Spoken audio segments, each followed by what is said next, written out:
Je parlerai de ta bonté, ta fidélité, je dirai tout haut. Chers frères et sœurs dans la foi, chers amis, à vous je dédie cet instant pour faire silence. Silence d'amour et de joie pour nous unir au Christ, le Fils de Dieu, votre serviteur, l'abbé Philippe Ngom. En ce temps qui nous est proposé, nous sommes conviés à la vie, à la solidarité, au partage et à la joie. Et le Christ ne cesse de nous rappeler, lorsque vous jeûnez, ne prenez pas un air triste comme les hypocrites qui se rendent le visage tout défait pour montrer aux hommes qu'ils jeûnent. Ce n'est point du mimétisme ou du voyez-moi, ni même un moyen de prouver quoi que ce soit au Seigneur à l'instar du pharisien. Mon Dieu, je te rends grâce de ce que je ne suis pas comme le reste des hommes, qui sont rapaces, injustes, adultères, ou bien encore comme ce publicain. Je jeûne 2 fois la semaine. Je donne la dîme de tout ce que j'acquiers.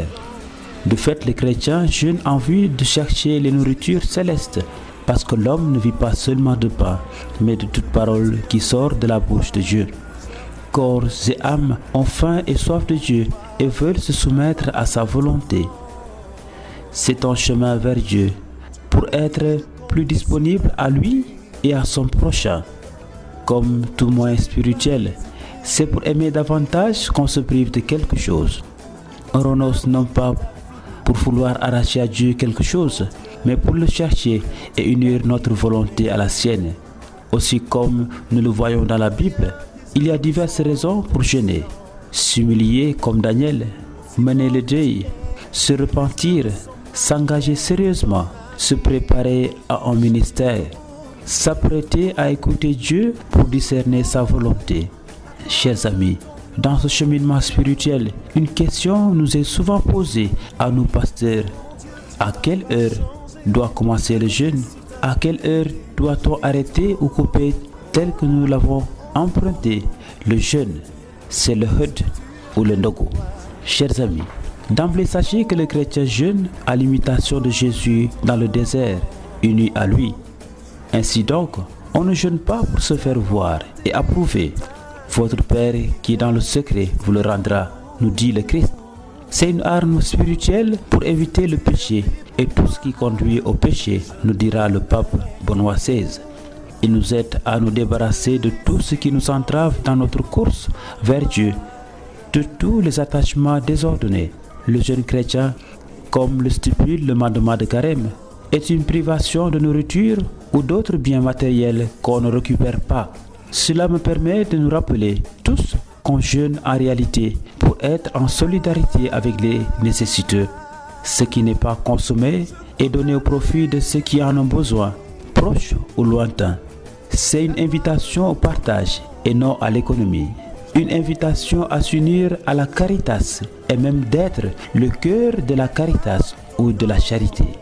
Chers amis, une fois de plus, retenez que le jeûne chrétien ne consiste pas à des moments de pureté corporelle pour s'y atteler. Ce n'est pas de l'imitation ou du faire comme l'autre. Le jeûne chrétien n'est pas fixe, le même pour tous, mais on peut l'adapter. C'est une recommandation que nous retrouvons aussi bien dans l'Ancien que le Nouveau Testament. De fait, il nous permet de nous remettre à Dieu et de remettre Dieu à la première place dans notre vie. Il n'est donc pas forcément lié au carême. C'est un choix dicté par la foi et l'amour, même quand on n'y est pas obligé. Aussi, en rappelant les directives du mandement de carême, le jeûne chrétien nous appelle à l'abstinence qui interdit l'usage de la viande le mercredi des cendres, les vendredis de toute l'année.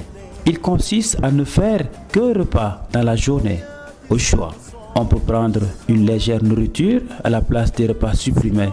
En effet, nous ne pouvons pas parler de début ni de coupure de jeûne.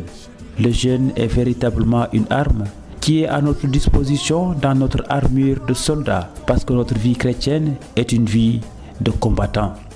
Mais hélas, nous avons trop souvent tendance à oublier et à vivre comme si la vie éternelle que le Christ nous a acquise au prix de son sang versé sur la croix n'arrivait jamais. Et pourtant, nous devrions garder nos yeux sur l'éternité et nous maintenir en forme et prêts au combat spirituel quand il se présente. Jésus le dit bien, que certains combats spirituels ne peuvent être remportés que dans le jeûne et la prière. Puisse-t-il lui-même être notre bouclier et notre rempart pour que nous triomphions sur le mal qui gangrène notre monde et qu'il bénisse vos familles et vos personnes au nom du Père et du Fils et du Saint-Esprit.